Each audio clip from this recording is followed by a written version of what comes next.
Mga kapatid, muli tayong mag-aaral ng mga salita ng Diyos. Basahin natin ang paksa ng ating leksyon. Ang uri ng pananampalataya na ikaliligtas. Ulitin natin ang pagbasa. Ang uri ng pananampalataya na ikaliligtas. Malinaw na nakasulat sa Biblia na kung ang sino man ay walang pananampalataya, hindi siya maaaring maging kalugod-lugod sa Diyos. Ang ating pananampalataya bilang mga kaanib sa tunay na Iglesia ni Cristo ang naghatid o naglapit sa atin sa biyaya ng Diyos na kaligtasan sa pamamagitan ng Panginoong Heso Kristo. Subalit, hindi sapat ang pananampalataya upang ang sino man ay magtamo ng kaligtasan. Ang pananampalataya na walang kalakip na mga gawa ay patay sa kanyang sarili o walang kabuluhan. Subalit aling mga gawa ang magpapasaktal sa pananampalataya? Ang mga gawa na iniutos ng Diyos na gawin ng mga lingkod niya, na kung hindi gagawin ni naman ay magpapawalang kabuluhan sa kanyang pananampalataya. Taglayin natin ang uri ng pananampalataya ni Abraham upang makarating tayo sa kasakdalan at magtamo ng pangakong kaligtasan. Diyan tayo sa unang bilang. Anong uring pananampalataya ang tinaglay ni Abraham? At ano ang kabutihang idinulot nito sa kanya? Ito sagot. Pananampalatayang may kalakip na mga gawa. Ang pananampalataya ni Abraham ay inaring ganap sa pamamagitan ng mga gawa dahil sa kanyang inihain si Isaac na kanyang anak sa ibabaw ng dambana. Sa pamamagitan ng mga gawa ay naging sakdal ang kanyang pananampalataya. Nilakipan ni Abraham ng gawa ang kanyang pananampalataya sa Diyos. Hindi basta sumampalataya lang siya. Nilakipan niya ng gawa. Kaya inari siyang ganap o pinaging dapat ng Diyos at naging sakdal ang kanyang pananampalataya. Anong isa sa mga gawa na inilakip niya sa kanyang pananampalataya? Inihandog niya sa Diyos ang kanyang anak na si Isaac sa ibabaw ng dambana. Yan tayo sa kasunod na bilang. Ang paghahandog ba ni Abraham kay Isaac ay sang-ayon sa kalooban ng Diyos? Ito sagot. Ang nangyari, pagkatapos ng mga bagay na ito na sinubok ng Diyos si Abraham at sa kanya'y sinabi, Abraham, at sinabi niya, narito ako, at kanyang sinabi, kunin mo ngayon ang iyong anak, ang iyong bugtong na anak na si Isaac, na iyong minamahal at pumaroon ka sa lupain ng Moria at ihain mo siya roong handog na susunugin sa ibabaw ng isa sa mga bundok na aking sasabihin sa iyo. Ang paghahandog ni Abraham kay Isaac ay sang-ayon sa kalooban ng Diyos. Iniutos ng Diyos kay Abraham na ihain o ihandog ang bugtong niyang anak sa kanya bilang handog na susunugin ng subukin ng Diyos ang pananampalataya ni Abraham. Yan tayo sa kasunod na bilang. Paano pinatunayan ni Abraham ang kanyang pananampalataya sa Diyos? Ito sagot. Sinunod ni Abraham ang lahat ng ipinag-utos ng Diyos sa kanya na gawin. Siya bumangon maaga, ipinagsama ang kanyang anak na si Isaac, nagdala siya ng kahoy na para sa handog na susunugin at naparoon sa dakong sinabi sa kanya ng Diyos. Nagtayo siya ng dambana sa dakong yon, tinalian niya ang kanyang anak at inilagay sa ibabaw ng dambana at iniunat ang kanyang kamay upang patayin ang kanyang anak. Ginawa ba ni Abraham kung ano ipinag-utos ng Diyos sa kanya? Ipinakita niya sa Diyos na bagaman mahal na mahal niya ang kanyang kaisa-isang anak na si Isaac na ipinagkaloob sa kanya at sa kanyang asawang si Sarah bilang katuparan ng pangako ng Diyos sa kanila na magiging ama siya ng maraming bansa at kay Isaac magmumula ang lahi niya, gayunpaman dahil sa kanyang pananalig sa Diyos, inihandog niya ang kanyang anak bilang handog na susunugin ng walang reklamo o anumang bulong-bulong. Yan tayo sa kasunod.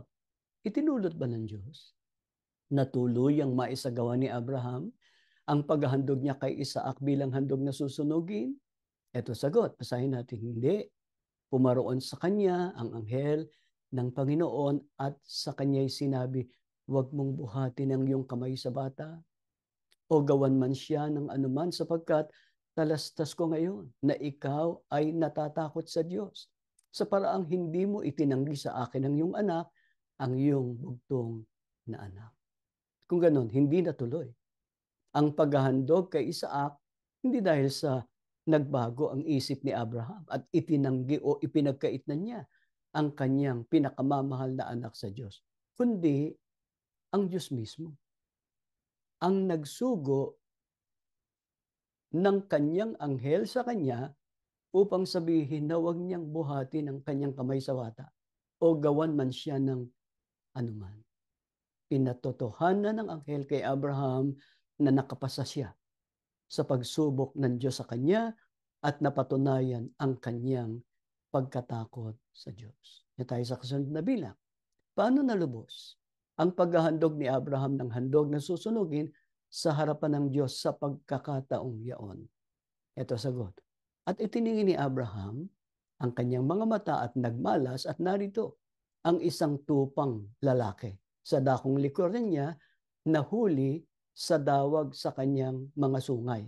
At pumaroon si Abraham at kinuha ang tupa at siyang inihandog na handog na susunugin na inihalili sa kanyang anak. Kung gayon, ipinagkaloob ng Diyos kay Abraham ang isang tupang lalaki bilang kahalili o kapalit ni Isaac upang maisagawa ni Abraham ang iniutos niya na paghahain ng handog na susunugin sa harap niya. Yan tayo sa kasunod na bilang. Ano ang nag-udyok kay Abraham upang buong pusong ihandog si Isaac sa kabila ng may pangako ang Diyos sa kanya na kay Isaac magmumula ang kanyang lahi? Ito sagot. Nang subukin ng Diyos si Abraham, pananampalataya din ang nag-udyok sa kanya na ialay si Isaac bilang handog sa Diyos. Buong puso niyang inihandog ang kaisa-isa niyang anak. Gayong ipinangako sa kanya ng Diyos na kay Isaac magmumula ang magiging lahi niya. Naniwala siya na kaya ng Diyos na bumuhay ng patay. Kaya sa patalinghagang pangungusap, na ibalik nga sa kanya si Isaac mula sa mga patay. Ang matibay na pananampalataya ni Abraham sa Diyos at sa kanyang kapangyarihan ang nag-udyok kay Abraham na buong pusong gawin ang ipinagagawa ng Diyos sa kanya. Meron pang ibang mga pagkakataon na natala sa Biblia na nagpapatunay ng matibay na pananampalataya o pananalig ni Abraham sa Diyos at ng kanyang pagiging masunurin sa kanyang mga utos. Tulad ng siya'y tawagin ng Diyos at ibukod upang maglingkod sa kanya, iniutos sa kanya ng Diyos na iwan ang dakong kanyang pinagmulan, ang kanyang mga kamag-anak at mga tinatangkilik at tumungo sa dako na hindi niya nalalaman kung saan. Hindi siya nagreklamo, ni nagtanong, kundi humayo siya nang hindi nalalaman kung saan siya dadali ng Diyos na tumawag sa kanya. Ang isa pang pagkakataon ay noong pinangakuan siya ng Diyos na siya ay magiging ama ng maraming mga bansa. Hindi siya nagkaroon ng anumang pag-aalinlangan na matutupad ang ipinangakong yun sa kanya sa kabila ng kanyang kalagayan na matanda na at ang kanyang asawang si Sarah bukod sa matanda na ay baog pa. Habang inihintay niya ang katuparan ng pangakong iyon ng Diyos, hindi siya nanghina sa pananampalataya sa mga pangako ng Diyos, kundi lumakas ng lumakas sapagkat nananalig siya na ang Diyos na nangako ay may kapangyarihang makagawa niyaon. Bagaman sa karaniwang pag-asa ng tao, imposible yun na matanda na yung mag-asawa ay magkakaanak pa at baog pa yung asawa. Yan tayo sa kasunod na bilang. Gaano kahalaga na taglayin natin ang matibay na pananampalataya sa Diyos at lagi nating ginagawa o sinusunod ang mga ipinag-uutos niya sa atin na gawin. Itong sagot. Kaya nga mga minamahal, kung paano ang inyong laging pagsunod, na hindi lamang sa harapan ko, kundi bagkus pangayong ako'y wala, ay lubusin ninyo ang gawain ng inyong sariling pagkaligtas na may lubusang paggalang at pag-ibig sa Diyos. Sapagkat ang Diyos ang kumikilo sa inyo upang inyong naisin at isagawa ang kanyang kalooban. Mga kapatid, nilulubos natin ang gawain ng ating sariling pagkaligtas kung lagi at buong puso nating ginagawa o sinusunod ang mga ipinag-uutos niyang gawin natin. Lubos nating sampalatayanan na ang Diyos ang kumikilos sa atin upang ating naisin o hangarin at isagawa ang kanyang kalooban. Biyaya ng Diyos sa atin na mataglay natin ang tunay na pananampalataya. Yung tunay nating pananampalataya, yun ang nag-uudyok sa atin upang pakahangarin natin na masunod ang mga kalooban ng Diyos at hindi lang hangarin, kundi isagawa ang mga ito. Yan tayo sa kasunod na bilang. Anong dakilang biyayang nakalaan sa mga lingkod ng Diyos na lubos na sinusunod o tinutupad kung ano ang kalooban ng Diyos? Ito sagot. Hindi ang bawat nagsasabi sa akin, Panginoon, Panginoon, ay papasok sa kaharian ng langit, kundi ang gumaganap ng kalooban ng aking Ama na nasa langit. Ang mga lingkod ng Diyos na tinitiyak ng Panginoong Kristo na papapasukin sa kaharian ng langit ay ang gumaganap ng mga kalooban ng Ama. Ano katumbas nung pagpasok sa kaharian ng langit?